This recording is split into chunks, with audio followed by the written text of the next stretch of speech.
por menos, pero el doctor Byron, gran cirujano de hombro, codo, ahorita es el vicepresidente de la Sociedad Latinoamericana de Amigos, compartimos gran apoyo para todo lo que es las actividades académicas. Y bueno, hoy en día prontamente será el presidente Moya, de Argentina. Eh, eh, Fue presidente de la Sociedad Latinoamericana de Hombro y Codo, fue parte de la organización y del comité que se encargó de organizar el Mundial de Hombro en Argentina en apenas hace un tiempito bastante corto, todavía está tan corto que todavía nos acordamos de lo gran y de lo hermoso que fue. Y por supuesto, gran colaborador de la sociedad venezolana para todo lo que es la academia y todo lo que es los conocimientos que han ayudado a impartir. Estas dos grandes personas hoy nos acompañan para hablar de la tendinitis calcificada del hombro. Es una misma patología, pero de diferentes enfoques, diferentes maneras, donde vamos a tener una gran controversia y gran discusión al cabo de sus charlas. Y sin más y menos, quiero dar inicio con el doctor Byron para que inicie esta ponencia. Después lo continuará el doctor Daniel Moya, para que nos den sus puntos de vista con respecto al tratamiento de la tendinitis cálcica. Si quiere, el doctor Byron inicie a ir compartiendo pantalla para ir dándole la oportunidad de que inicie su presentación, y posteriormente el doctor Daniel Moya nos hablará un poquito de la forma en que lo trata, ya que él estuvo o está en la organización de la Sociedad de Ondas de Choque, en la Sociedad Mundial de Ondas de Choque. Sin más ni menos, el doctor Byron Torres, la pantalla es suya para que inicie su presentación, doctor Byron. Muchísimas gracias, Juan. Muchísimas gracias, Carolina, y al capítulo venezolano de cirugía de hombro y codo de su respectiva sociedad. Muchas gracias. Para mí es muy grato siempre compartir con ustedes, estar con los amigos, ver a grandes amigos como a Daniel también. Es un honor para mí compartir podio con él. Así que bienvenidos también de mi parte. Muchas gracias. Vamos a hablar un poquito de tendinopatía calcificante del hombro. Recordar algunos conceptos que a veces no los tenemos en la mente todo el tiempo, y es que su incidencia es bastante importante. Esta patología se presenta entre el 2.6 al 6.8% de la población, entonces es una patología bastante visible, y un promedio de edad que está entre los 30 a 50 años. Y este es un punto importante porque cuando nosotros hablamos, por ejemplo, de patología de mango rotador, el pico de presentación es mucho más adelante. Es un pico de presentación que está a partir de los 50, 60 años, mientras que cuando hablamos de tendinopatía cálcica, esa edad desciende un poco. Es principalmente, se presenta en las mujeres, bilateral en algunas ocasiones, 13 al 24% de pacientes tienen el problema de forma bilateral. Y llama la atención que es más frecuente en actividades de baja carga, es decir, no son pacientes que están haciendo una gran actividad con sus hombros, sino más bien pacientes que tienen una actividad de baja carga. Hay todavía muchas cosas por saber, y es por eso probablemente que es tan interesante esta patología, porque todavía hay muchas teorías y tratamos de entender el por qué ocurre. Sabemos que la zona en donde el tendón se calcifica es una zona hipovascular. Sabemos que puede tener relación con algunas tiroidiopatías.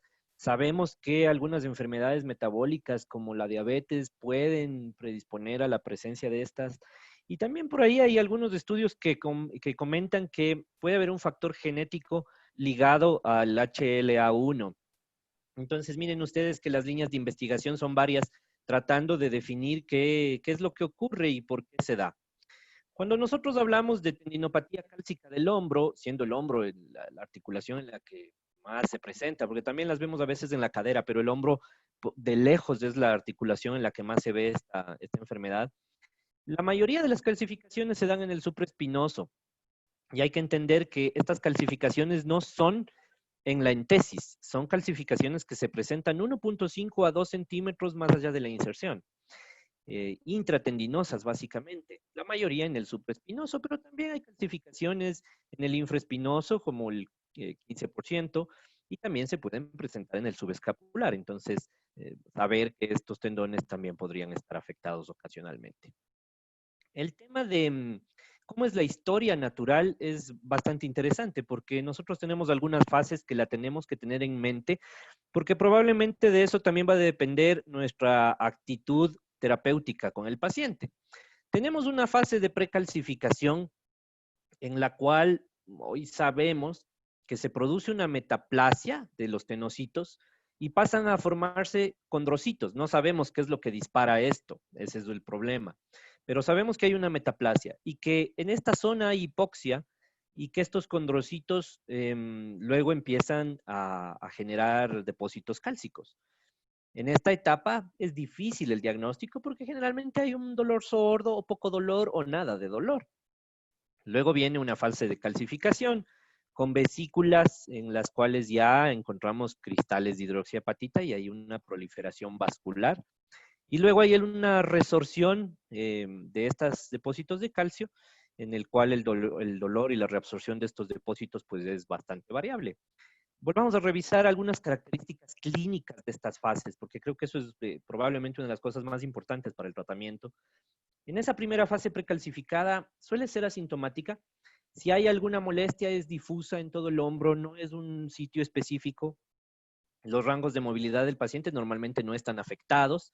Y la radiografía y el eco suelen ser normales, no encontramos nada. Este paciente probablemente si por algo se queja, es algo de dolor sordo, no le encontramos nada y muchas veces lo mandamos a terapia o analgésicos y nada más. Pero cuando ya pasa la siguiente fase, la fase calcificada, la cual a su vez tiene como que dos estructuras, una fase en la que se está formando esas vesículas y una fase en la que esos depósitos cálcicos ya se vuelven sólidos y se mantienen en reposo. Esta fase puede presentar dolor, el dolor es variable, cambia a veces de intensidad, los movimientos de elevación a veces se realizan ya con algo de dolor, perdón, y no es posible tampoco delimitar el sitio específico donde el paciente tiene dolor. Más adelante, esta enfermedad, su historia natural es que va a pasar a una fase de resorción. En esta fase, ahí sí, el paciente presenta mucho dolor, tiene un intenso dolor de predominio nocturno. Generalmente hay algo de extravasación de esa hidroxiapatita a los tejidos y a la bursa subacromial. El dolor tiene un tiempo variable de duración de entre 2 a 4 semanas y principalmente este dolor se da por un proceso de neovascularización y neoinervación en esa zona. Y uno de los problemas es que en esta fase el paciente puede acompañarse con algo de rigidez o limitación a la movilidad. Luego viene una fase poscálcica. Ese dolor va disminuyendo ya progresivamente, puede mantenerse en algo en la noche y a la elevación. Y algunos pacientes desarrollan luego de esto una capsulitis adhesiva, por lo cual es importante darle seguimiento. Restricción de la movilidad y su periodo de duración puede ser ampliamente variable. Pero, ¿cuáles factores son los que nos dicen que un paciente va a ir bien, va a ir mal, se va a resolver por sí solo? Realmente no lo sabemos y ese es el problema. Hay este estudio interesante que se publicó en Holanda con una serie de 357 casos, me parece, en el cual ellos comentan que probablemente el sexo femenino podría tener un peor pronóstico si es en el miembro dominante, si es bilateral, cuando hay múltiples calcificaciones también, el tiempo de duración de y cuando son más grandes y si están localizadas más hacia el infraespinoso podrían tener un peor pronóstico. Sin embargo, esto no es compartido en todos los estudios, es decir, son series de casos, sí, son series de casos con un buen número, pero realmente que tengan un impacto como para definir que estos son los pacientes que van a ir mal, pues no lo tiene. Son solamente lineamientos que podemos tener en mente para saber con qué paciente ser un poquito más agresivo quizá en el tema de fisioterapia. Hay que diferenciar cuando hacemos las radiografías de cuáles son calcificaciones por una tendinitis calcificante y cuáles son calcificaciones distróficas. No es siempre fácil de diferenciar esto, pero lo que tenemos que saber es que las calcificaciones distróficas se producen porque el tendón hace necrosis y en esa zona de necrosis se produce calcificación, es decir, es otra patología diferente. Y desde el punto de vista histopatológico también es diferente porque estos pacientes no tienen cristales de hidroxiapatita de calcio, sino que tienen cristales de pirofosfato, de carbonato, de oxalato y concentraciones diferentes, relaciones diferentes entre el fosfato cálcico y el fósforo. Entonces, estas relaciones son diferentes y estas calcificaciones tienen un origen diferente. Generalmente las calcificaciones distróficas sí se presentan en un paciente que tiene lesión de mango rotador, intenta una cicatrización o algo, en esta zona se producen. Clínicamente no hay diferencia, quizás solo la edad, y radiográficamente la disposición tienden a ser más lineales y más hacia la entesis. Vamos entonces a recordar un poquito las clasificaciones que se han lanzado a lo largo del tiempo para tratar de decir, bueno, esta es de este tipo, esta es de otro tipo. La clasificación que primero nos viene a la mente es la clasificación de Molé. Él las estadía en 4 grados. Las de tipo A, que es una clasificación densa, redondeada, bien delimitada y ocupa más o menos el 20% de las que pueden ver. En el tipo B son polilobuladas con márgenes netos. El tipo C, no homogéneas con bordes festoneados. Y el tipo D, las calcificaciones distróficas. Sin embargo, esta es bastante útil y las siguientes clasificaciones la toman en cuenta. Más adelante sale la clasificación de Bosworth, que básicamente nos enfoca al tamaño. Si es menos de 0.5, si está entre 0.5 y 1.5, o si es mayor de 1.5. ¿Qué relevancia podría tener? Pues que las calcificaciones grandes parecerían tener peor pronóstico. Pero quizá esta es la que más se utiliza, la clasificación de Garner y Heyer. En el tipo A, es una calcificación que es densa, sólida, muy circunscrita. La de tipo B empieza ya a no ser tan brillante, ya es un poco menos circunscrita, manteniendo todavía su forma. Y la tipo 3 es una calcificación en la que ya la vemos de tipo nebuloso, ¿sí? Apenas se la logra ver, los bordes no son nítidos. Entonces, esta es la que más se utiliza porque generalmente cuando nosotros vemos una calcificación de tipo 3, probablemente es una calcificación que ya está en fase de resolución, mientras que si la vemos en la de tipo 1, probablemente todavía tenemos que esperar y actuar si el paciente está sintomático para tratar de avanzar en la fase, lavarle y quitarle ese calcio que tiene ahí. Y hablaremos más adelante del tratamiento. Pero entonces, de todas estas, ¿cuál usar? Pues el problema es que hay poca fiabilidad entre observador en las distintas clasificaciones. Se mejora un poco cuando se valoran con tomografía en relación a la radiografía. Pero parece ser un poco más fiable la clasificación de Garner. Por eso es la que más se utiliza. Y recordar también que dependiendo del tipo, las de tipo 1, en la cual vemos la calcificación densa y homogénea, se resuelven 1/3 de los pacientes. Las de tipo 2, un 71% de los pacientes, y la de tipo 3, la mayoría se van a resolver espontáneamente solo con esperar entre 2 o 3 semanas. Entonces, eso sí es útil, por eso también la clasificación es la más usada. ¿Qué aporte puede tener la resonancia magnética en este tipo de patología? Pues la verdad es que no aporta mayor cosa en relación al eco o a la radiografía. Esta es una patología que se diagnostica con imagen radiográfica y quizá el eco puede ayudar. Es importante quizá el uso de la resonancia en los pacientes que no evolucionan bien, valorar los tratamientos que estemos haciendo. Algunas veces se puede confundir la calcificación cuando tenemos un efecto de ángulo mágico, es decir, cuando el eje con el cual hemos hecho nuestra resonancia corta de manera inadecuada la inserción del tendón, a veces puede haber ese cambio de fase y nosotros tener una falsa imagen que nos hace pensar en calcificación. Entonces hay que tener cuidado de revisar que esta imagen que estamos viendo y pensamos que es una calcificación en la resonancia magnética, compararla en los otros cortes para estar seguros de que sí, en efecto es una calcificación. Y podría ayudar quizá en los casos en los cuales tengamos alguna patología concomitante junto con esto de la técnica cálcica. La ecografía, en cambio, es un método bastante ideal para el diagnóstico y seguimiento.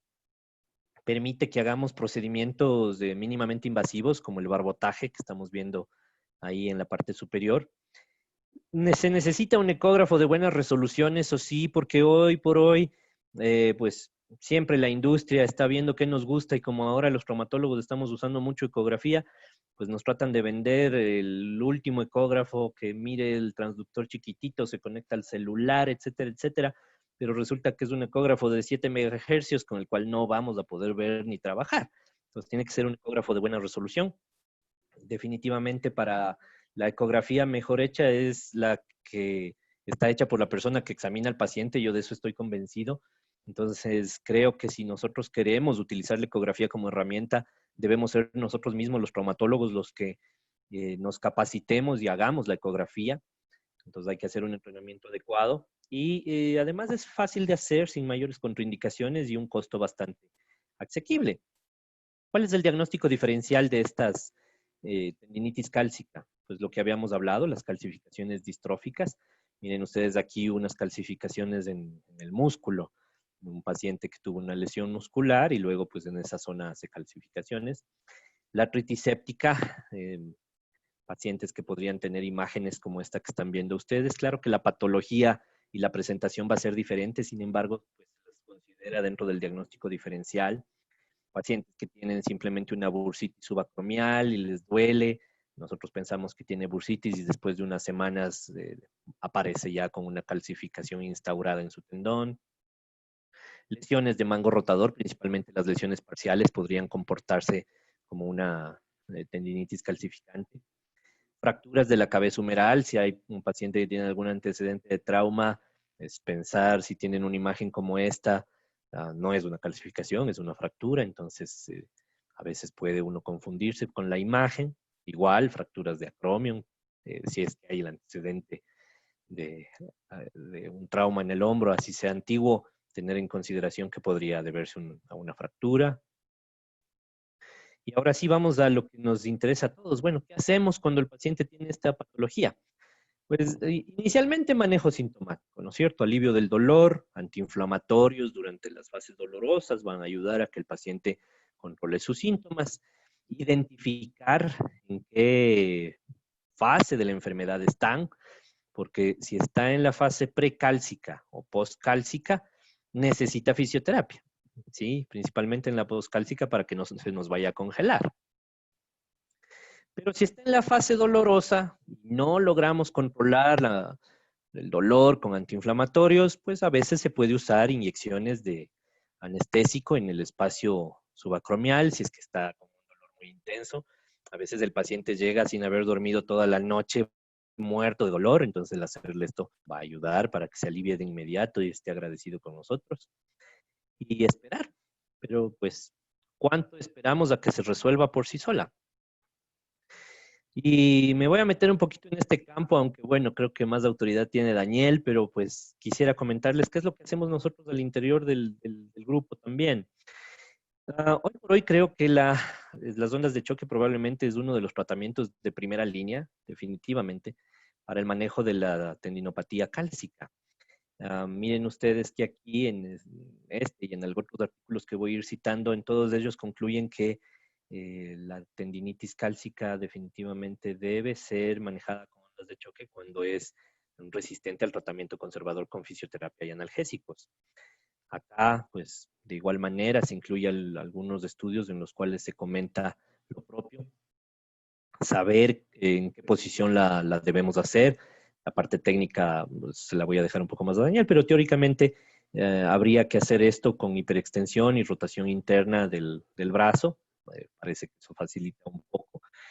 ¿Cuánta potencia debemos utilizar? También hay estudios al respecto de cuánta potencia debemos utilizar para que estas ondas sean efectivas.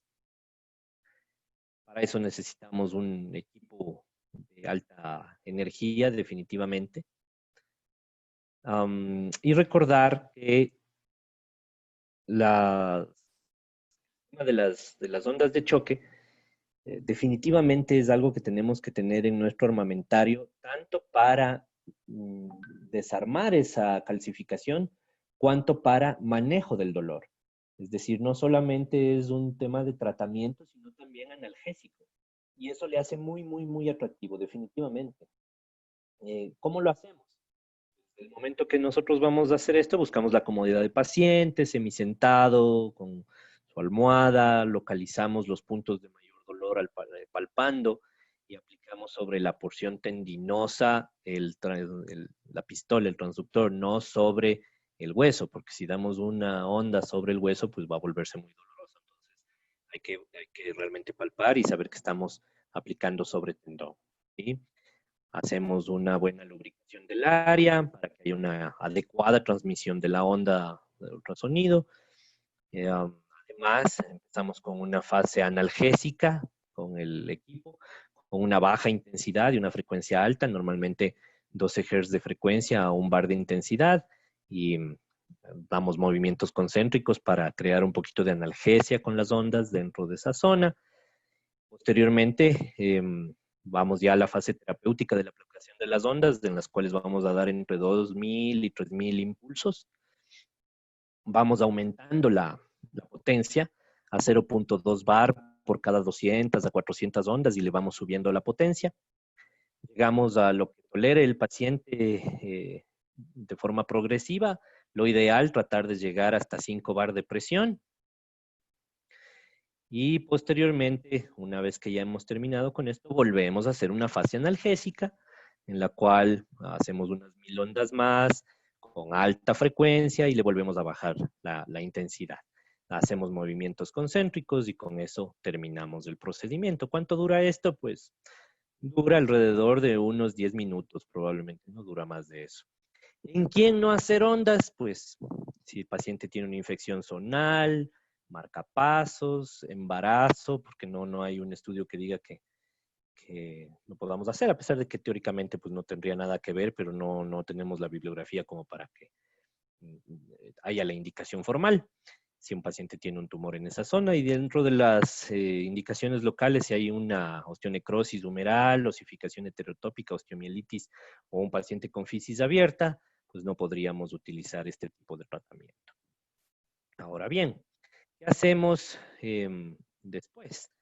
Pues después de esto, lo que hacemos normalmente, después de aplicar las ondas, ponemos un parche de lidocaína, lo cambiamos cada 12 horas, damos acetaminofén si el paciente está muy adolorido. Antiinflamatorio solamente en caso de que el dolor no se controle con acetaminofén, porque recordemos que las ondas tienen también un tema biológico, estamos propendiendo a que hay una neovascularización y si le metemos al paciente antiinflamatorios, un poco estamos cortando esa posibilidad, ¿no es cierto? Entonces, lo ideal no utilizarlo. Puede tener complicaciones, sí, como cualquier procedimiento, pero normalmente son complicaciones menores. Una hemorragia petequial menor, equimosis, a veces puede haber un hematoma si rompemos un vasito grande por ahí. Incremento del dolor puede ser, sí, porque si estamos en la fase resortiva y le aceleramos esta, va a haber dolor, definitivamente. Y rigidez puede haber también si no nos acompañamos de fisioterapia. Entonces, saber siempre que las ondas no son un tratamiento exclusivo, sino que van acompañados de fisioterapia. Ahora bien, ¿qué hacemos en los casos de que el tratamiento conservador o las ondas no funcionen? Pues podemos ir a esto, hacer un lavado, un barbotaje. Llegamos a la calcificación, guiados con eco. Tenemos que saber que está en una fase en la cual la calcificación está suave, ¿sí? Entonces nos basamos para ello en la radiografía, porque si no, pues no nos va a salir nada. Pero en una fase en la que la calcificación ya está suave, la lavamos con solución salina y va a salir. El problema con esto es que todavía pues hay mucha heterogeneidad en la técnica, entonces no todo el mundo la hace de la misma forma y eso hace que los resultados de los diferentes estudios varíen un poquito. Pero la intención es esta, ¿no? Comprobar que logremos tener un material mineral dentro de nuestra jeringa. ¿Qué pasa con estos pacientes? Perdón, me pasé. La mejoría en estos pacientes que se hace el barbotaje es evidente desde el primer mes y hasta el primer año de tratamiento. Sin embargo, a largo plazo, pues es lo mismo con las diferentes técnicas que podamos utilizar, porque como sabemos, esta es una patología que incluso sin nuestra intervención se resuelve sola muchas veces. Pero definitivamente si nosotros hacemos un tratamiento, va a mejorar el paciente mucho más rápido si no lo hacemos, ¿no es cierto? ¿Y qué pasa con la punción guiada más las ondas de choque? El grupo que en este estudio que fue manejado con ondas y lavado ecoguiado presenta una desaparición mucho más rápido de la calcificación que tratarlo solo con ondas. Entonces quiere decir que lo uno no excluye a lo otro y que más bien podría ser complementario, y creo que desde ese punto de vista hay que ver. Es decir, yo hago ondas, pero si veo que no se está resolviendo, pues le puedo ayudar con un lavado y seguramente me va a ir mejor. Lo uno no excluye a lo otro, ¿no es cierto? Mejor, y hay menos cirugías en el grupo que es manejado con ambas técnicas. Ahora, siempre vamos a tener aquel paciente que ya le hice de todo y no mejoró. Pues sí, los hay. Y en los casos en donde este tratamiento conservador no funciona, que son aproximadamente el 20%, pues entonces a ese paciente vamos a ir a hacerle ya una artroscopía. ¿Qué es lo que hacemos en la artroscopía? Pues retiramos la bursa, encontramos la calcificación, hacemos el drenaje de esa calcificación, lo lavamos, y generalmente lo que ocurre es que en ese sitio donde quitamos esa calcificación, como están viendo en la imagen, nos queda un agujero y tenemos que cerrarlo de alguna manera. Entonces normalmente va acompañado de una plastia de mango rotador en bastante proporción de casos. El éxito de este procedimiento es muy bueno, 90% de los pacientes se resuelven, y va acompañado definitivamente de moverlo pronto para que no se nos vaya a congelar, y la recuperación se estima entre 3 a 6 meses. Importan las calcificaciones residuales porque eso lo vamos a ver tanto en ondas como en cirugía y también en barbotaje. Pues sí, según algunos autores, no, según otros, pero se puede volver a hacer ondas después de una cirugía o después de un barbotaje. Concluyendo, ¿qué es lo que deberíamos hacer? Hacemos un manejo conservador por 3 meses, fisioterapia, observación, analgésicos. Si el paciente no mejora, le duele mucho, la calcificación no se resuelve, vamos a ondas y o lavado, o las dos juntas. Y si esto no mejora, pues va para cirugía. Y si después de eso todavía sigue con una calcificación y no ha mejorado, volvemos a ondas. Así que le dejo la cancha lista para que Daniel nos dé toda la explicación respecto a las ondas. Muchas gracias por su atención.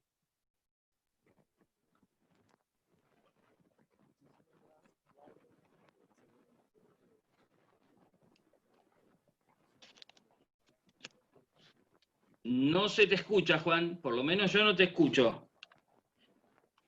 Aló. Ahora sí. Gracias, Byron. Excelente tu presentación. Muy completa. Por supuesto, nos dejas ahora una cancha importante para conversar con Dani todas estas cosas. Hay varias preguntitas que se han hecho ya en el chat, pero esas las vamos a dejar para el final, para decirles que todos aquellos que quieran hacer esas preguntas las vamos a hacer para el final, porque hay algunas que coinciden y las podemos agrupar. Bueno, ahora el doctor Daniel Moya nos va a hablar acerca del tratamiento con las ondas de choque, en qué difiere y en qué coincide. Y por supuesto, después nos encargaremos de hacer nuestras respectivas preguntas. Dani, puedes compartir pantalla. ¿Cómo no? El auditorio es tuyo. Quisiera aclarar, Juan, que no voy a hablar específicamente del uso de las ondas de choque, porque como cirujano considero que las ondas de choque son una alternativa, pero no la única. Y yo no soy onda de chocólogo, soy cirujano de hombro, con lo cual es una opción, no la única, y ninguna opción es en la medicina la única alternativa. Cada una tiene su indicación y su momento. Entonces, creo que en ese sentido quiero dejar claro eso. Es decir, uno tiene que tener en la caja de herramientas todas las opciones y adaptar la herramienta que uno saca al paciente, y no como desgraciadamente se ve, quien hace artroscopía, todo se soluciona con artroscopía, quien hace ondas de choque, todo se soluciona con ondas de choque, quien hace lavado, todo se soluciona con lavado. No es así. Y tampoco estoy de acuerdo con el tratamiento combinado. Si yo hago ondas de choque y hago lavado, quiere decir que no sé ni hacer onda de choque ni hacer lavado. Porque si la onda de choque da un resultado claro y concreto, no tiene sentido pasar a otro tratamiento, como por ejemplo un tratamiento invasivo como es el tema del lavado. Pero ya lo vamos a discutir eso. A mí me ha tocado operar muchas calcificaciones del manguito rotador, y sí es cierto, en los últimos años fui cambiando mi abordaje del tema, pero creo que es importante que demos algunas precisiones.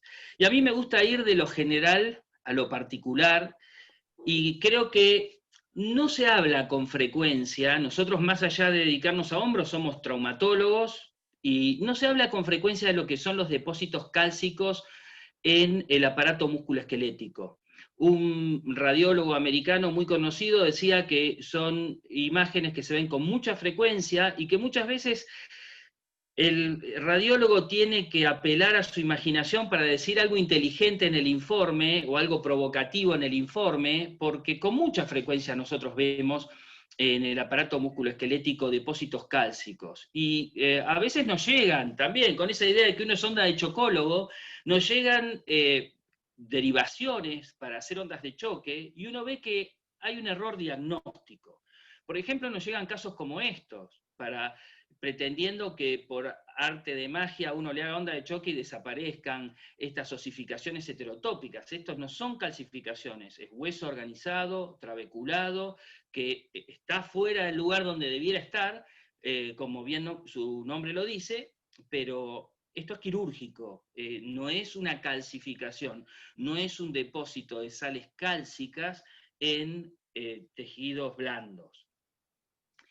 La confusión se presta porque en realidad existe un continuum por el cual el depósito de sales cálcicas muchas veces termina organizándose. Acá están viendo un tendón de Aquiles, digamos, en distintas etapas de evolución, y se va de una situación a la otra. Entonces, una cosa es enfrentar el caso de la izquierda, otra cosa es enfrentar el caso de la derecha, pero hay un proceso fisiopatológico que no está del todo bien conocido, y es malo poner en la misma bolsa todos los cuadros. De la misma manera que pasa muchas veces con las tendinopatías insercionales del Aquiles. A la izquierda estamos viendo un entesofito, en el centro vemos una deformidad de Haglund, y a la derecha vemos una secuela quirúrgica. Son tres situaciones absolutamente distintas. Si evaluamos los cristales, como mencionaba Byron, bueno, hay también una amplia variedad de cristales y muchas veces hay combinaciones de cristales. Por supuesto que si hablamos de urato de calcio, todos vamos a pensar en la gota. Si hablamos de pirofosfato de calcio, vamos a pensar en la pseudogota, las famosas imágenes que podemos ver, por ejemplo, de condrocalcinosis, de la calcificación de un menisco. Si pensamos en fosfato de calcio, vamos a estar refiriéndonos a las calcinosis tumorales, y sobre todo la hidroxiapatita en la tendinopatía cálcica. Si nosotros queremos ir de lo general a lo particular, un buen sistema es usar esta clasificación. Hay muchas, pero yo utilizo esta. Las calcificaciones de partes blandas podemos agruparlas en 4 grandes grupos. Por un lado, las distróficas, en las cuales el calcio se deposita en un tejido lesionado, postraumático o secundario a una degeneración tisular. Acá no suele haber cambios metabólicos. Por ejemplo, están viendo una imagen de un depósito cálcico en un hematoma. Entonces, esta es una situación donde hubo un daño previo al tejido y se produce el depósito cálcico. La gran mayoría de las calcificaciones que se observan son de este tipo, calcificaciones distróficas en un tejido alterado. Esto puede darse sobre todo en el hombro, en la mano, en el pie, pero también se ve en cadera y se ve en rodilla. Estos son todos casos que nos han tocado ver. El segundo gran grupo son las calcificaciones metastásicas. Y en este caso el depósito cálcico se da en tejidos normales. Y acá en general hay un trastorno metabólico de base. Por ejemplo, a la derecha están viendo un paciente con una hipervitaminosis D. Entonces acá hay que hacer un enfoque totalmente distinto del cuadro. Después tenemos En tercer lugar, el gran grupo de las calcinosis. En las calcinosis puede haber un depósito a nivel cutáneo, a nivel subcutáneo, o de un tejido conectivo profundo, y esto sobre todo se ve relacionado a patología del tejido conectivo. Estos son pacientes propios, por ejemplo, con un cuadro de esclerodermia, con cuadros de esclerodermia, donde son muy, digamos, llamativas los depósitos cálcicos, en general se dan a nivel subcutáneo, y son calcinosis localizadas.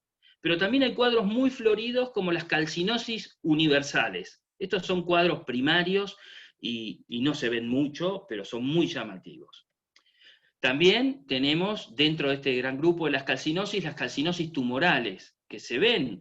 Y este es un paciente, por ejemplo, con un cuadro de insuficiencia renal crónica, que está siendo dializado.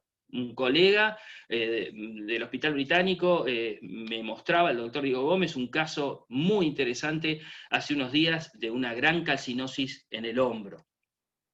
Y por último, tenemos las misceláneas, donde pueden haber depósitos cálcicos asociados a tumores, como en el sarcoma sinovial que ven a la izquierda, un cuadro de cuadriplejía en el centro, donde pueden ver a nivel de la glena humeral bilateral depósitos cálcicos, los conocidos flebolitos, y por último, nuestro tema de hoy, que es la tendinopatía cálcica. Pero estos son solamente 4 ejemplos, hay cientos en el grupo de misceláneas. Entonces vamos a ir específicamente ahora a la tendinopatía cálcica del manguito rotador. Por definición, es un cuadro en el cual se produce un depósito de cristales de hidroxiapatita a nivel de tendones del manguito rotador. Como ya comentó Byron, hay un predominio del sexo femenino, hay una alta incidencia de bilateralidad, y también una alta incidencia de evolución en forma asintomática. Desde el punto de vista de la localización, también coincido con Byron, en nuestra serie tenemos más de 200 casos tratados, lo más frecuente es el supraespinoso. Desde el punto de vista etiológico, hay grandes discusiones, pero el primero en hacer referencia a la predisposición genética fue Belflin, que vio que los pacientes que tenían calcificaciones en el hombro tenían una mayor incidencia de calcificaciones en la cadera que la población promedio. Entonces, asumió que eran pacientes propensos a tener calcificaciones. Hoy se sabe con nombre y apellido cuál es el gen responsable de esto. Se ha descartado toda relación con trastornos metabólicos, hormonales, no se ha visto una relación causa-efecto con esto, por lo menos por ahora. Y con respecto a la fisiopatología de este cuadro, hubo 2 grandes vertientes. Una del doctor Refior, que fue jefe de servicio del Hospital Universitario de Múnich, que él decía: los depósitos cálcicos se dan sobre tendones previamente degenerados, es decir, lo que nosotros acabamos de llamar una calcificación distrófica, y la de Uthoff, que decía que en realidad se producen en tendones que son normales. En realidad, las 2 cosas existen, pero la calcificación sobre la que estamos hablando hoy, la típica, responde a esta teoría de Uthoff. Uthoff dice, como decía recién Byron, comenzamos con un tendón normal, en un determinado momento se produce una metaplasia por la cual los tenocitos se transforman en condrocitos y progresivamente empiezan a aparecer vesículas en el citoplasma de estos condrocitos que contienen cristales de hidroxiapatita, y en ese caso entonces de a poco, en la etapa de calcificación, se va dando la aparición del depósito y se va produciendo la imagen radiográfica. No en todos los casos, pero en un porcentaje de casos, que no está claro, espontáneamente en un momento, y tampoco se sabe por qué, se dispara un proceso inflamatorio muy intenso que lleva a la reabsorción de la calcificación, volviendo a las características de un tendón normal. Es decir, sería la enfermedad autolimitada por antonomasia. Uno parte de un tendón normal, pega toda la vuelta y vuelve a un tendón normal.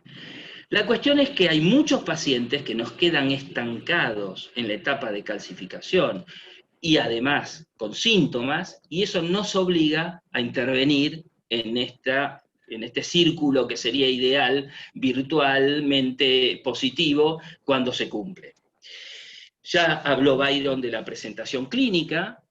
Los pacientes que conviven con una calcificación en muchos casos presentan cuadros similares a los que atribuíamos a la fricción subacromial, con episodios de dolor, idas y vueltas, y a veces se produce en el proceso de reabsorción un dolor muy intenso que, digamos, se ha dado en llamar cólico del hombro o infarto del hombro, y la mayoría de ustedes deben haber tenido pacientes en los cuales han visto esto. También es importante saber que existe una etapa de post-calcificación. Y aun cuando ustedes tengan éxito esperando la reabsorción espontánea o con el uso de ondas de choque focales, los pacientes van a persistir 2 o 3 meses con dolor después de desaparecer la calcificación. Entonces no hay que deprimirse o sentir que uno no ha obtenido un buen resultado, sino acompañar al paciente en ese proceso. Si bien, como toda clasificación en ortopedia y traumatología, la clasificación de Gerner demostró un amigo, el doctor Marcus Mayer, que también estaba en el Hospital Universitario de Múnich y fue uno de los pioneros de las ondas de choque, que hay una baja correlación, una baja coincidencia interobservador, es lo mejor que tenemos. Y hablamos entonces del tipo 1, como ustedes pueden ver, esta es una paciente mía que tiene una gran densidad en la calcificación, y no esperen en un tipo 1 que haga una reabsorción a corto plazo, esto recién comienza. El tipo 2, que es una etapa más avanzada de calcificación, pero que también, digamos, es un proceso en el cual la reabsorción espontánea todavía está muy lejos, y finalmente el tipo 3, que se compara la imagen con el aspecto de un vidrio esmerilado, en el cual ya la reabsorción, en la gran mayoría de los casos, desgraciadamente en medicina hay 2 palabras prohibidas, la palabra siempre y la palabra nunca, no podemos decir en todos los casos, va a reabsorberse en el corto y en el mediano plazo. Entonces aquí lo que vale es acompañarlo al paciente. Pero a veces sucede que se estanca esa situación y puede ser necesario ayudar un poquito, empujar un poquito esta calcificación con algunas sesiones de ondas. Ya se habló de la clasificación de Bosworth, que para nosotros también es muy útil, y con respecto al diagnóstico diferencial, tengan en cuenta que se han descrito más de 90 causas de dolor de hombro. Entonces, el solo hecho de que aparezca una calcificación no implica que el paciente tiene dolor por la calcificación. El solo hecho de tener en la mano un aplicador de ondas no significa que uno sea un experto de hombro. El evaluar a un paciente con ecografía no significa que ustedes tengan un diagnóstico, porque puede tener una metástasis en la cabeza del húmero. Entonces, ojo, porque ningún método diagnóstico terapéutico por sí mismo es infalible. Y ahí está entonces el razonamiento y la experiencia, que es lo que nos tiene que ayudar. Esta es una imagen de una calcificación distrófica, es lo mencionado por Refior, y en general, cuando se encuentren con este tipo de imágenes, piensen en que existe una ruptura crónica del manguito rotador. Otra cosa interesante, hablando de diagnósticos diferenciales, es que hay una gran cantidad de casos en los cuales se va a producir la reabsorción en forma espontánea y in situ. Se reabsorbe en su propio lugar la calcificación. Pero Moseley también describió otras opciones, como que se vuelque a la bursa, como estamos viendo acá, y una opción menos conocida, que es que la calcificación se vuelque dentro del hueso. Entonces, nosotros hicimos un estudio en el cual evaluamos 100 casos consecutivos de calcificaciones, y más allá de ver la calcificación, evaluamos qué pasaba con la epífisis del húmero. Y nos encontramos que en un alto porcentaje existía una zona de esclerosis a nivel de la cabeza humeral donde había contacto con la calcificación. Pero también en otro grupo, menor, nos encontramos que había erosión de la cortical del húmero. Y en otro grupo nos encontramos, también menor, más chico aún, que el calcio se depositaba dentro del húmero. Y esto es importante saberlo para hacer los diagnósticos diferenciales. porque además pasaba, fíjense, este es un caso, se ve la caries, y esta caries la produjo una calcificación. Ahora, si uno se encuentra esta imagen, puede tener dudas con respecto a lo que está enfrentando. Pero hay situaciones aún peores, como esta. Fíjense, una calcificación, y esta calcificación se termina volcando dentro de la diáfisis del húmero. Desaparece la calcificación y se vuelca dentro de la diáfisis de húmero. Esto, además, en una paciente que había sido operada 6 veces por un tumor de mama de ese mismo lado. Entonces, imagínense, con una imagen como esta, a uno se le prenden todas las alarmas. Observen, por ejemplo, acá 2 casos. A la izquierda, lo que se llama una floculación o loculación intraósea de una calcificación del manguito rotador. A la derecha otra imagen, bastante parecida, en la cual ustedes ven el área con depósito cálcico, más desplazada hacia la diáfisis humeral, pero en este caso es un condrosarcoma de húmero. Entonces, estemos muy atentos porque a veces las cosas se ven muy parecidas y son distintas. También puede sucedernos esto con los depósitos cálcicos a nivel del pectoral mayor. Acá están viendo a la izquierda la erosión cortical que produce una inocente depósito cálcico del pectoral mayor, pero a la derecha ven un condrosarcoma perióstico o yuxtacortical. Entonces, no compremos la primera imagen que vemos. En lo que respecta al pronóstico, volviendo ya a la calcificación inocente y sin segundas intenciones de marear a nadie, es de evolución autolimitada en teoría, pero Bosworth, siguiendo durante 3 años a un grupo de pacientes, encontró que desaparecía espontáneamente en el 9% de los casos. Es decir que, si bien existe una chance importante de desaparición espontánea, esta no necesariamente es alta. Por otro lado, autores como De Palma han encontrado pacientes con evolución a largo plazo, y a nosotros también nos ha tocado verlos, y De Palma reportaba hasta casi 20 años de evolución conviviendo con una calcificación. Gerner decía que los depósitos tipo 3 desaparecen en 2 a 3 semanas en la medida en que se les hace el barbotage, que es una vieja técnica que usaban los franceses y que ahora se ha desempolvado. ¿Cuáles son las alternativas terapéuticas? La rehabilitación, sin lugar a dudas, es muy importante, y uno lo que busca es calmar el dolor, busca favorecer el fortalecimiento de los depresores de la cabeza humeral para crear más espacio en el espacio subacromial y ver la evolución. La infiltración con corticoides fue utilizada. Como todos ustedes saben, hoy tenemos claro que los corticoides tienen un efecto agresivo sobre los tendones y tratamos de evitar esto. Les mencionaba el famoso barbotage, la punción aspiración, la punción bajo control ecográfico, que sería la versión actual, y finalmente la cirugía abierta o artroscópica. La toma de decisiones, ¿cómo se hace? Bueno, depende de la etapa evolutiva, depende de la respuesta al tratamiento, pero hay factores que se consideran de mal pronóstico, tampoco esto es matemático, pero es para tenerlo en cuenta. La bilateralidad es un factor. Por otro lado, el gran volumen de la calcificación, esta es probablemente una de las más grandes que nos ha tocado tratar. Fíjense la cantidad de calcio que existe en el espacio subacromial, que está totalmente invadido. La propagación medial, muchos dicen que cuando la calcificación pasa del nivel de la articulación acromioclavicular hacia medial, las chances de éxito con tratamiento conservador son menores, y también la localización en la parte anterior del acromio. Si ustedes en la radiografía escapular lateral dividen en 4 partes el espacio subescapular, las que están en la zona 0 por delante del acromio, que como ven llega hasta acá, tienen menos chances de un buen resultado con tratamiento conservador. Antes indicábamos la cirugía cuando fallaba el tratamiento conservador, cuando había una progresión sintomática o no podíamos controlar el dolor. Hoy tenemos la chance de las ondas de choque. Y quiero ser muy concreto en esto.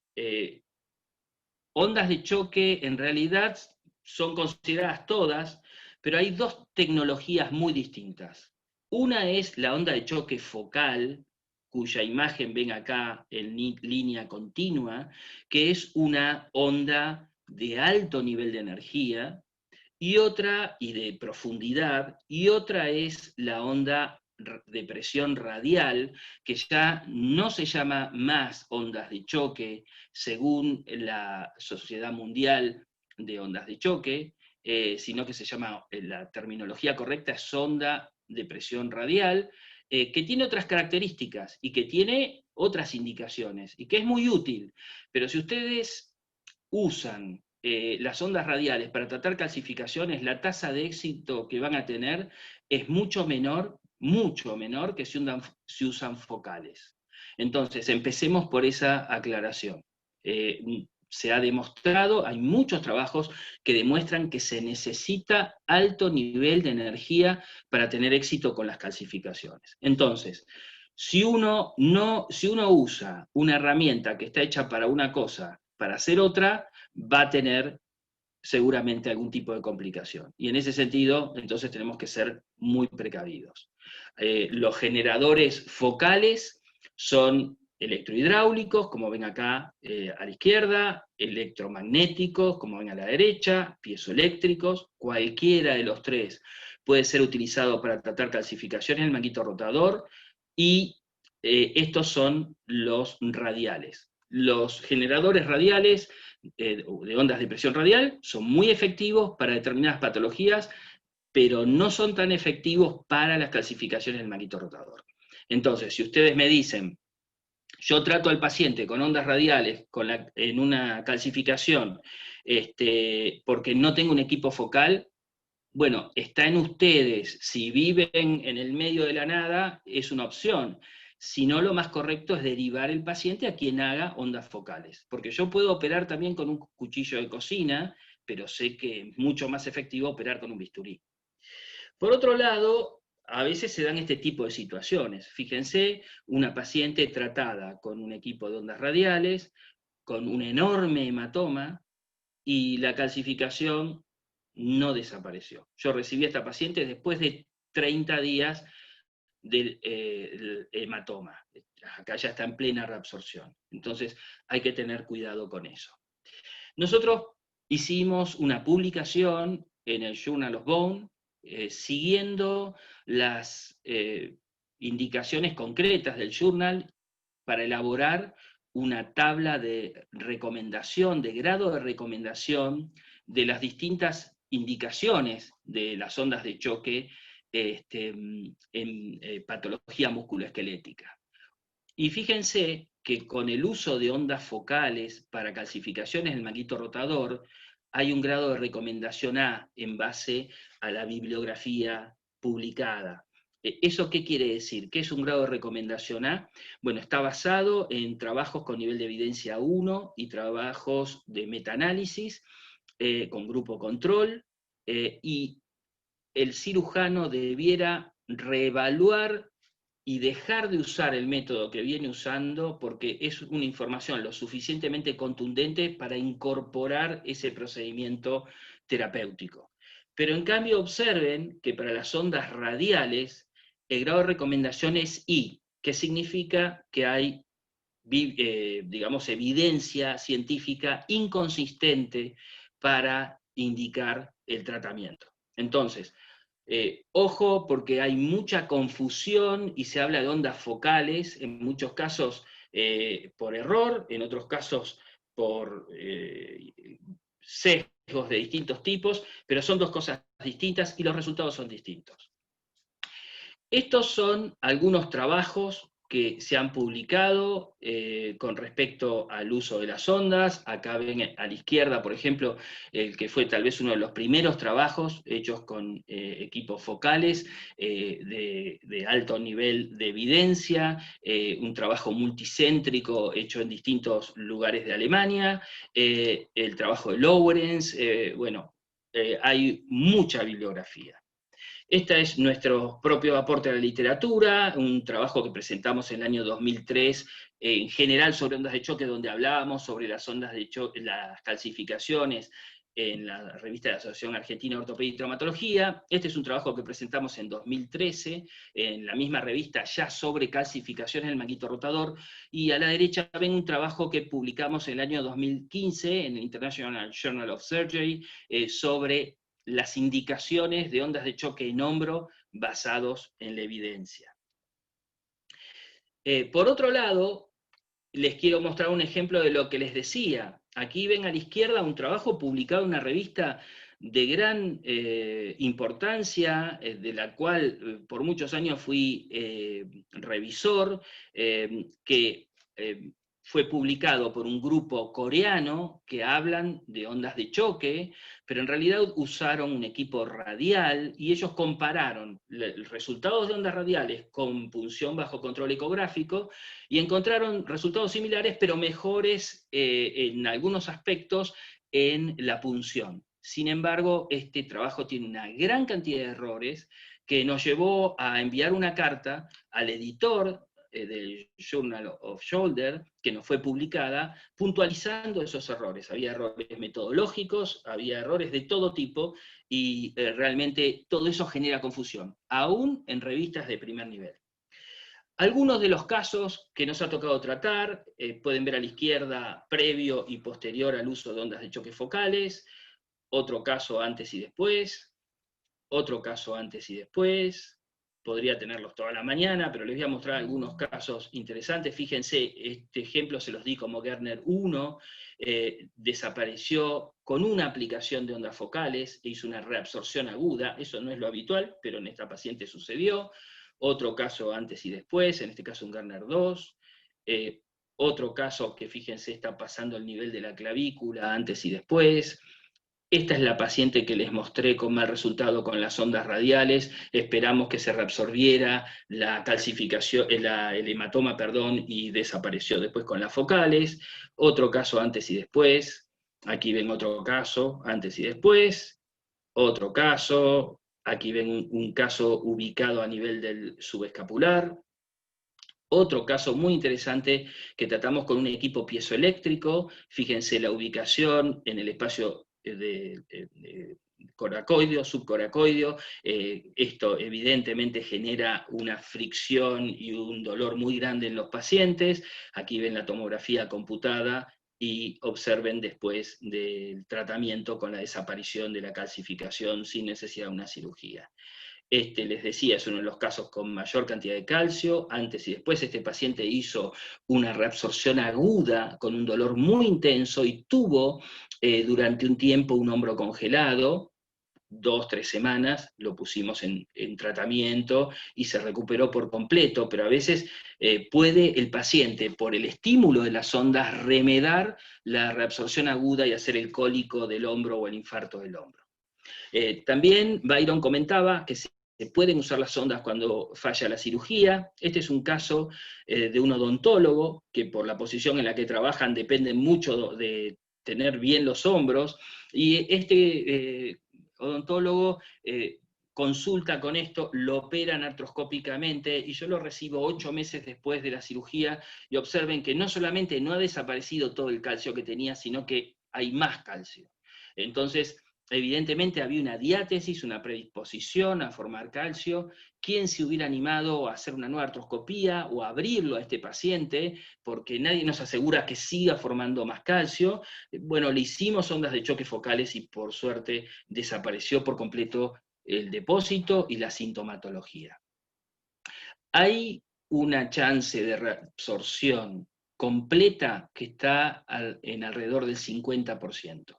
Hay un 25% de los pacientes, según nuestra experiencia, que tienen una reabsorción subtotal que es mayor del 50%, pero no es completa. Y en esos casos, en nuestra experiencia, el 76 y pico % de los casos tienen una enorme mejoría clínica y se considera curado. Y hay pacientes que no presentan grandes cambios después de la aplicación de las ondas, y en ese grupo hay un 5% de los casos que mejora clínicamente, y hay un grupo que no mejora, y en ese caso se debe recurrir a la cirugía. Aquí ven algunos casos, como mencionaba también Byron, otras localizaciones, en este caso en rodilla, Y este es un caso en cadera, que por supuesto no fuimos a tratarle la calcificación, sino que tenía un cuadro de síndrome de dolor trocantero el paciente por una tendinopatía del manguito rotador de la cadera, y vimos también que desapareció, además de la sintomatología, la calcificación que esta paciente tenía en su área del trocánter mayor. A veces se dan situaciones también un poco impredecibles. Este era un paciente que tenía calcificaciones en los dos hombros, en el derecho y en el izquierdo. Tratamos la calcificación del hombro derecho con ondas de choque y desapareció rapidísimo. Tratamos con la misma dosis, el mismo equipo y de la misma manera el hombro izquierdo y no hubo respuesta. Hicimos 2 módulos de tratamiento y no obtuvimos respuesta. Más allá de todo, si las cosas se hacen correctamente, lo peor que puede pasar con las ondas de choque es que no pase nada.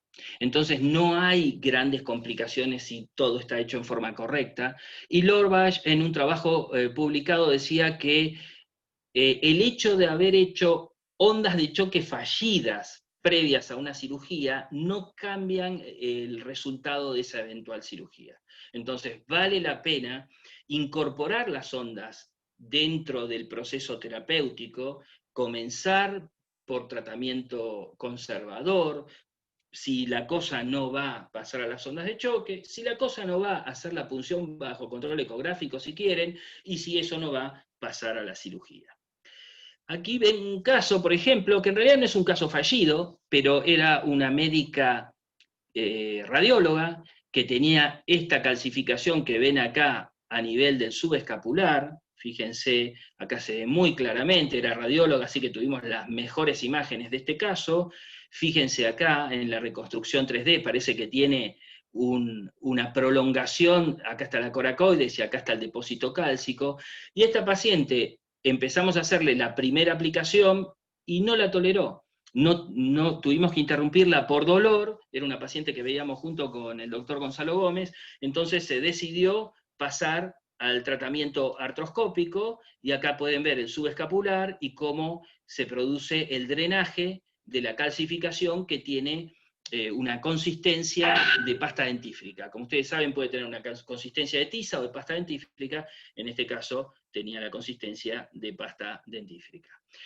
Para lo que son las calcificaciones del subescapular, me parece una muy buena herramienta de artroscopía. Para las del supraespinoso realmente es tan rápido hacer una pequeña incisión, yo prefiero no la incisión vertical, sino la incisión como ven acá, que es muy estética, es pequeña, uno puede girar el brazo y poner la calcificación en la incisión, y realmente es un procedimiento rápido y útil.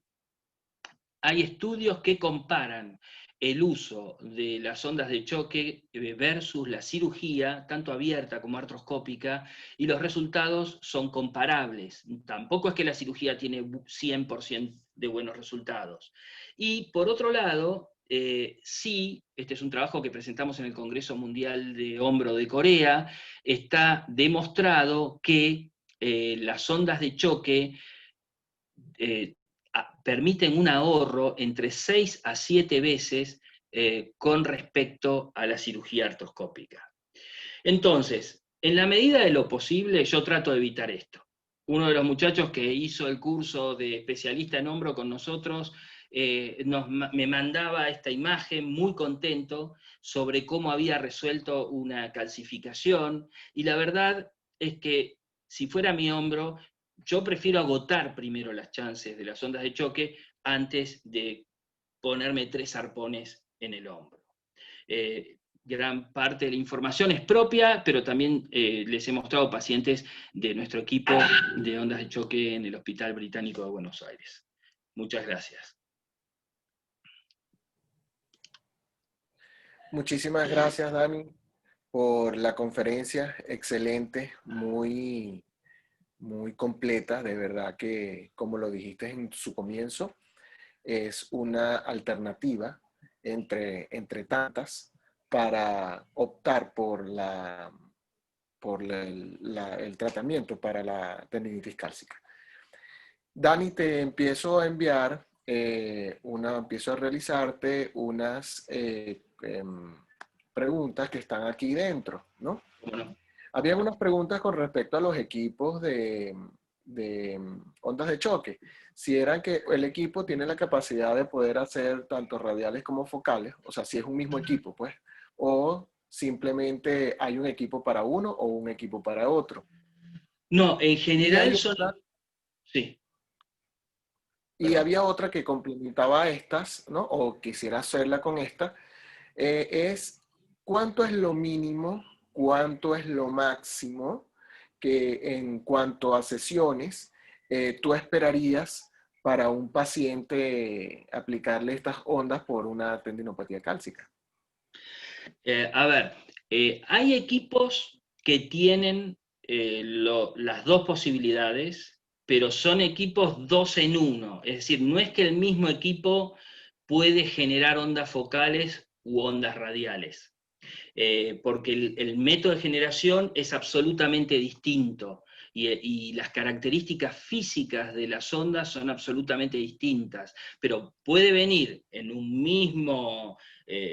digamos, equipo, la posibilidad de tener un aplicador con un generador de ondas radiales y un generador de ondas focales.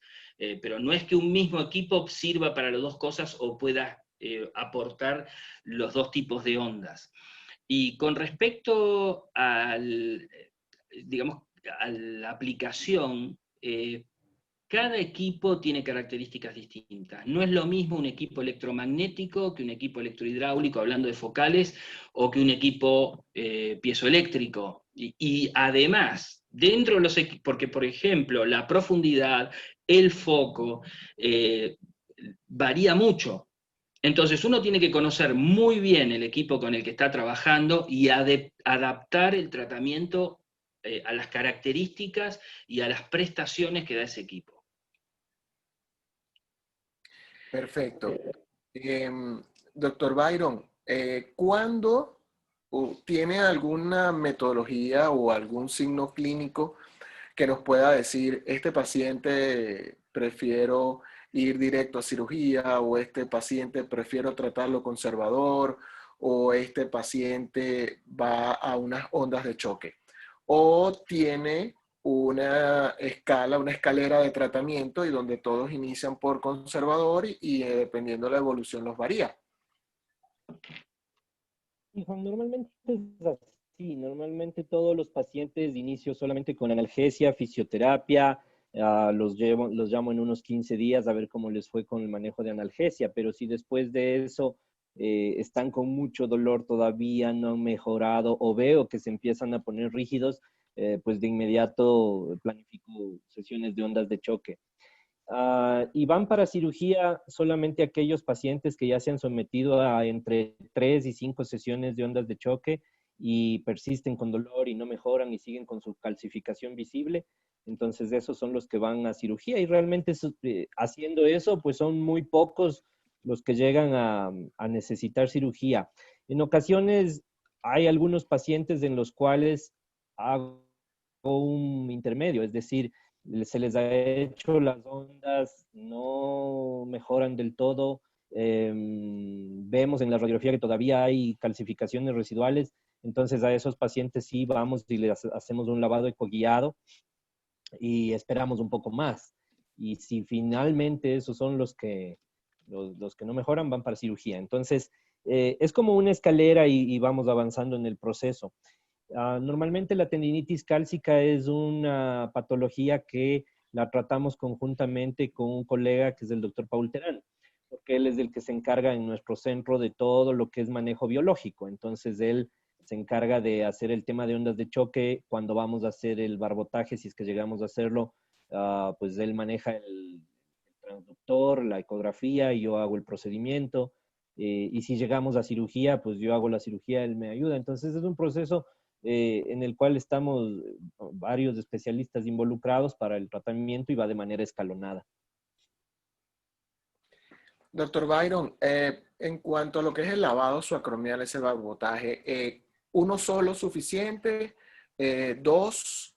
¿Y qué espera en cuanto al tratamiento después que lo realiza, la mejoría del paciente o cuándo sospechar que fracasó y hay que ir a otro tipo de tratamiento? Ok, normalmente la valoración del paciente después del procedimiento le llamo los 15 días y al mes. Sin embargo, ¿qué es lo que se espera? Se hace el procedimiento, se hace el lavado. Es probable que al paciente le aumente bastante el dolor los primeros 3 a 5 días porque siempre quedan residuos de la calcificación en el espacio subacromial. Entonces, lo que hay que tratar de hacer es que lavar bastante para que quede la menor cantidad de residuos en el espacio subacromial y no sea tan irritante. Sin embargo, lo que se espera es que el dolor sí incremente al principio. Luego de eso, al paciente se le restringe de que haga actividad demandante, cargar pesos y cosas de estas durante un par de semanas, pero puede hacer su vida normal. Es decir, si esto le hacemos un viernes, el lunes puede estar yendo a trabajar con sus analgésicos y no es que la pasa mal o que le limitamos de hacer ninguna actividad. Hacemos una radiografía y ecografía de control al mes y ahí se espera que ya haya una resolución importante de las calcificaciones. Si es un paciente que todavía tiene calcificaciones ahí y todavía tiene mucho dolor, se podría intentar hacer al mes, mes y medio, un segundo lavado y no le intentaría más allá de eso. Es decir, si sigue, quiere decir o que no estoy llegando o que no está funcionando y habrá que pensar en hacer un manejo quirúrgico. Pero normalmente con un solo lavado es más que suficiente. Gracias, Byron.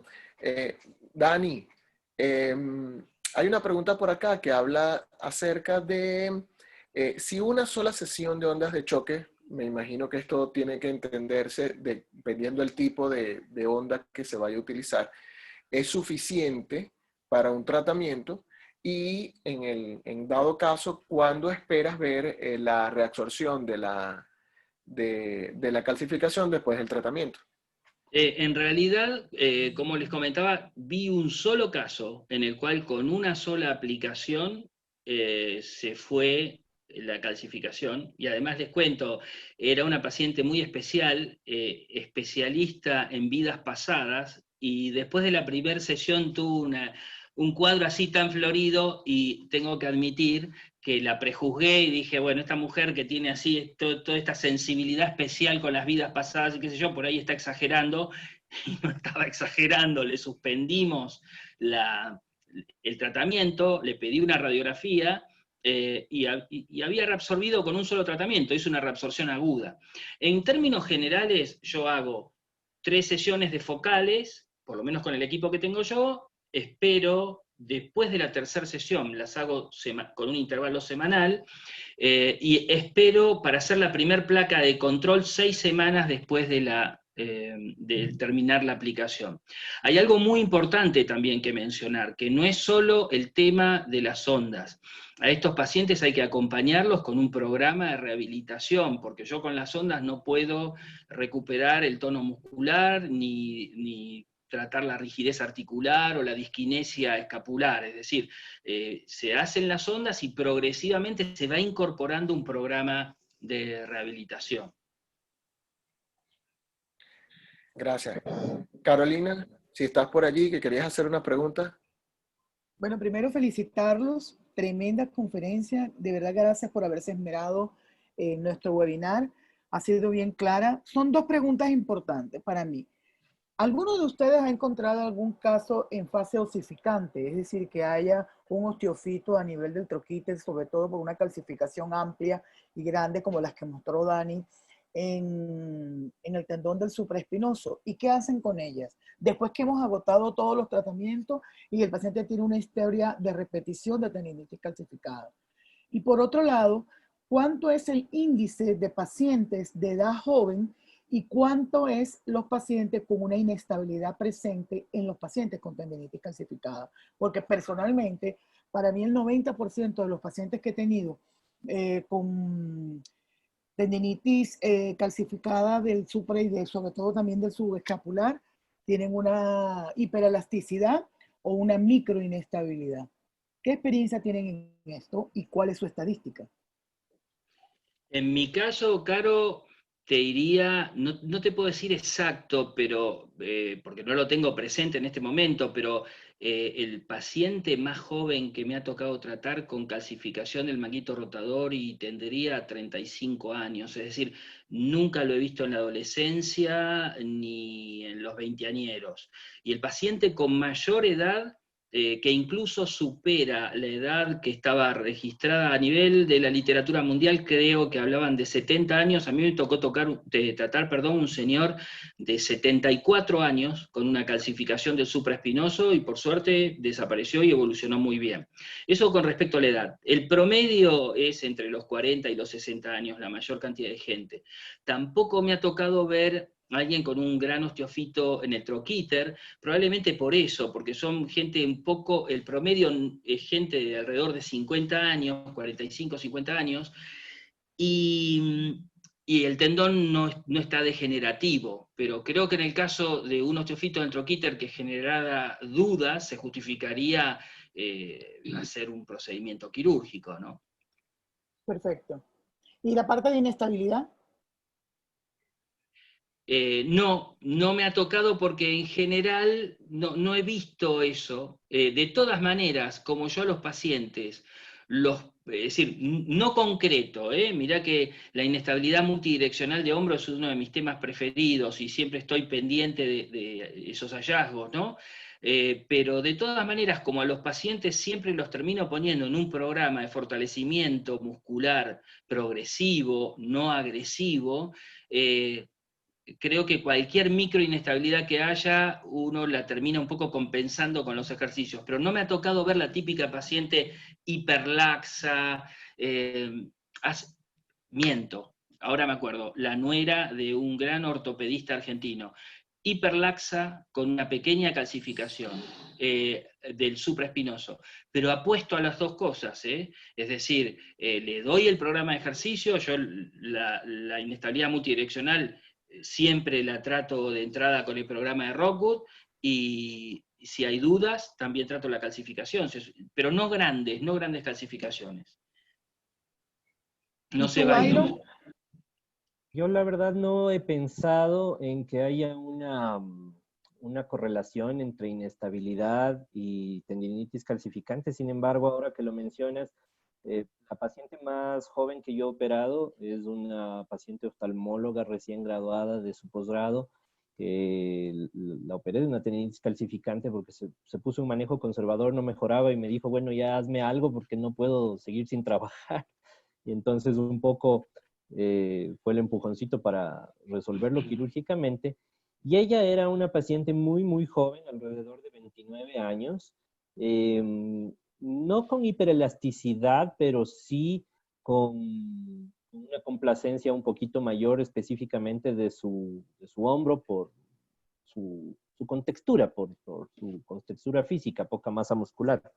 Entonces, quizás sí es algo interesante como para valorar y revisar qué preponderancia podría tener el tema de hiperlaxitud en tendinopatía cálcica. Sin embargo, por lo que tú mencionas, hago la analogía, no lo he visto reportado realmente como un hallazgo preponderante, pero es interesante el buscarle si hay alguna relación.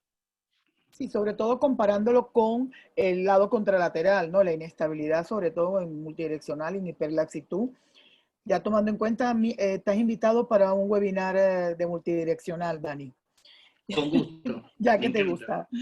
Y bueno, gracias por la respuesta. Cómo no, con gusto. Yo estuve pispeando que hay algunas preguntas con respecto a plasma rico en plaquetas. La realidad es que no hay alto nivel de evidencia científica para el uso de plasma rico en plaquetas en hombro con en ninguna patología. La realidad es esa. Los invito a ver, están online las conferencias de Jorge Chala, que es un joven médico argentino que está en Chicago y está trabajando muy seriamente en ese tema, y concretamente para hombro no hay evidencia científica. Pero además, hace muy poquito, en realidad antes de la pandemia, me toca ver a un médico que cuando hacía, un hombre de 71 años, cuando hacía el saque de tenis, le quedaba un dolorcito en el hombro, mínimo. alguien le indicó plasma rico en plaquetas, hizo una artritis séptica y perdió el hombro. Entonces, mucho cuidado con esas cosas, porque la realidad es, si es mi hombro, pruébenme primero la rehabilitación, después pásenme a las ondas de choque que no tienen grandes chances de complicaciones si están bien hechas. Y como última instancia, probemos con un tratamiento de tipo invasivo o mini invasivo, pero hagámoslo en las condiciones ideales, porque uno ve que se hacen en los consultorios y se corren riesgos muy severos en muchos casos.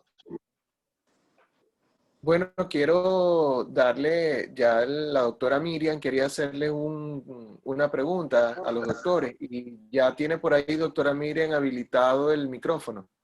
Muchísimas gracias. ¿Me escuchan? Sí, perfecto, Miriam, ¿cómo Sí, estás? correcto. Ante todo, excelente todo este webinar, de verdad, tanto las presentaciones del doctor Byron como del doctor Moya, y todo me ha parecido fantástico, y todos los mensajes que están recibiendo los que escuchan, principalmente en las indicaciones adecuadas y lo que no se debe hacer para evitar perder hombros tratando de darle soluciones. La pregunta directa iba para el doctor Daniel en ¿cuándo considera, si escogimos el hombro con una tendinitis cálcica, que el tratamiento de ondas de choque podía dar los resultados esperados, pero en qué momento él considera hasta aquí le voy a dar ondas, independientemente del número de sesiones y la onda focal, para decir pasamos a un tratamiento quirúrgico? Y otra pregunta asociada a esa, ¿cuándo considera que hay que hacer un control radiológico para poder valorar si la onda de choque logró eliminar la calcificación como tal en el manguito rotador? Bien. Bueno, es la pregunta más difícil, Miriam, porque también hay otros factores como la evolución clínica del paciente. A ver, yo metodológicamente cuando termino el módulo de tratamiento, como les decía, son 3 sesiones con intervalo de 1 semana, dejo pasar 6 semanas y hago la placa de control. Ahora, una cosa es la interpretación que uno hace del plan de tratamiento. Si el paciente viene con la calcificación igual a las 6 semanas y con menos dolor que si viene con la calcificación igual y con más dolor o igual dolor. Entonces, entran a jugar 2 variables, lo que uno ve en las imágenes y la sintomatología. Y en esto, la sintomatología es el factor principal, porque hay pacientes, como les decía antes, en los cuales la calcificación no desaparece o desaparece en forma subtotal y si el paciente no tiene síntomas, la imagen pasa a segundo plano. De todas maneras, leemos con mucho detalle la imagen a las 6 semanas, porque si vemos que ya hay pacientes en los cuales la calcificación no desapareció, pero los bordes se han hecho más difusos, o uno ve que la densidad es menor. Bueno, eso nos anima a seguir esperando, y a las 12 semanas hacemos un nuevo control radiográfico. Uno esperaría que entre las 12 y las 16 semanas se dé un cambio contundente. Si ese cambio contundente no se da, uno puede elegir por un tratamiento mini invasivo o quirúrgico o por intentar un nuevo módulo de tratamiento. ¿Se justificaría, me inclino más hacia algo quirúrgico o invasivo si veo que no hubo ningún tipo de cambio entre las 12 y 16 semanas y si el paciente sigue muy dolorido? Ahora, si entre las 12 y 16 semanas yo veo que hay un cambio evidente, aunque la calcificación no haya desaparecido, eso me estimula a hacer un nuevo intento de un estímulo biológico para que la calcificación se reabsorba. Creo que, completando un poco lo que dice Daniel, creo que un tema importante acá en esto es que uno no, sí, sí es cierto que la calcificación está ahí y uno tiene que tratar de que disminuya, pero básicamente lo que uno trata de mejorar en esto y con cualquier cosa que hagamos es de la sintomatología clínica. Entonces, si tengo un paciente sin dolor y que está en su fisioterapia yendo súper bien, con una buena dinámica escapular, puede tener ahí su calcificación y no le hacemos más caso porque se va a terminar resolviendo. El tema es básicamente que se le quite el dolor y que esté con buena funcionalidad del hombro.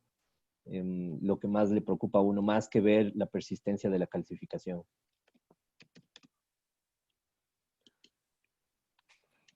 Una última preguntita que estemos por aquí y no sé cuál es la experiencia, puedo dar la mía posterior a sus comentarios, pero el uso de quinolonas en el tratamiento de las tendinitis calcificadas. No, yo no tengo experiencia. Sé que Carolina tenía experiencia en ese tema.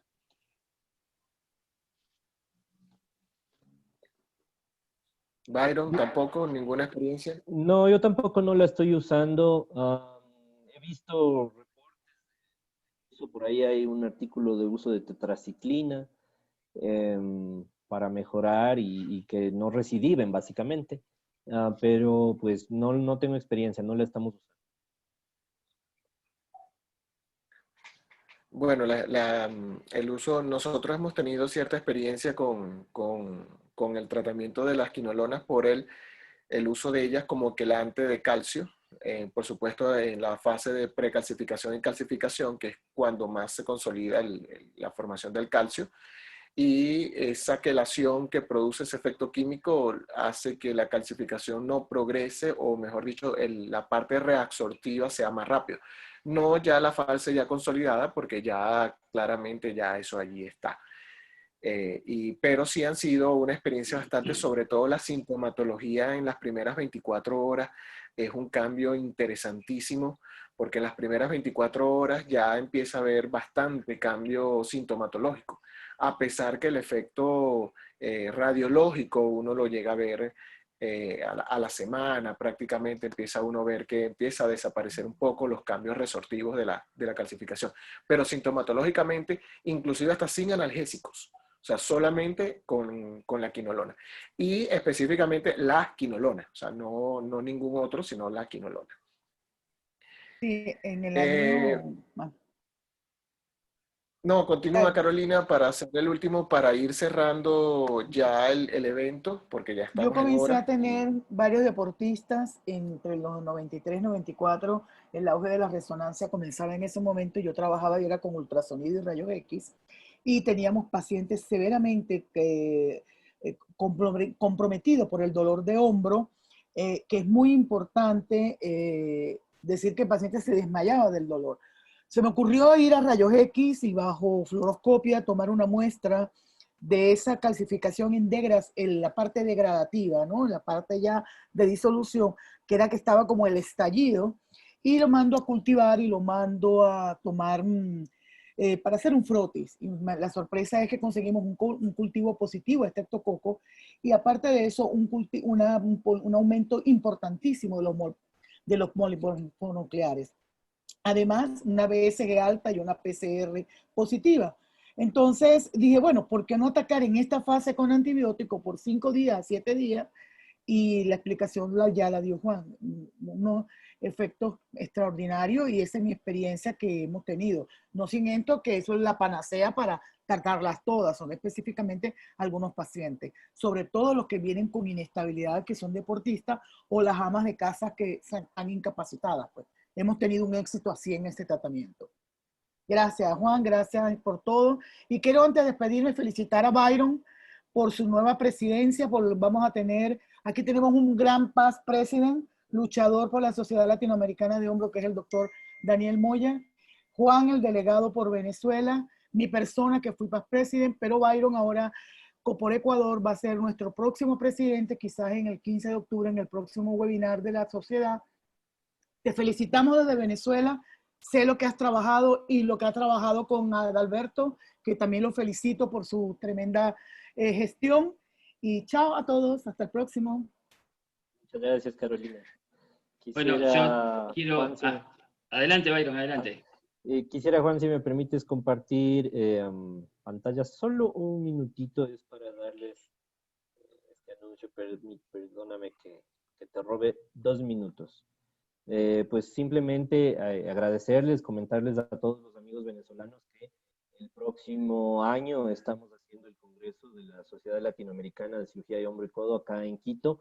Va a tener una modalidad mixta porque definitivamente no sabremos cómo viene el año próximo habrá una modalidad para podernos conectar de forma virtual y habrá la modalidad presencial probablemente. Las fechas serán del 7 al 9 de octubre y esperamos contar con todos ustedes, la mayor cantidad de amigos de Venezuela que nos puedan acompañar. Solo eso les quería comentar. Gracias. Gracias, Byron. Dani, para que te despidas. Simplemente enviarles el abrazo fraterno de todos los miembros de la Asociación Argentina de Cirugía de Hombro y Codo. La sociedad venezolana siempre ha sido muy cercana a nosotros. No nos olvidamos cuando nos tocó organizar el Congreso Latinoamericano de Hombro y Codo, la invasión, porque fue realmente eso, hay que definirlo como una invasión de 60 amigos que vinieron, colegas de Venezuela, capitaneados ni más ni menos por Carolina Pisanti, así que eso fue un verdadero escándalo. Pero realmente es una asociación hermana que está muy cerca nuestro y estamos siempre pendientes de ustedes, así que bienvenidos a seguir haciendo cosas juntos. Amén, gracias. Un abrazo a todos. Por mi parte, darle las gracias al doctor Byron a través de la Sociedad Ecuatoriana, al doctor Moya a través de la Sociedad Argentina, mi persona a través de la Sociedad Venezolana, y darle las gracias por este pequeño compartir, pero muy grande en conocimiento. Estamos a la orden para cualquier apoyo que necesiten de nosotros, al igual que lo sabemos que estamos de ustedes. Un abrazo grande a todos los participantes por haber estado allí y por supuesto se les quiere mucho y seguimos en contacto para las próximas oportunidades. Gracias, Muchísimas Reni, gracias también. por la invitación. Gracias, Reni, también. Gracias, Byron. Chao. Buen día, feliz día a todos. Adiós. Hasta luego.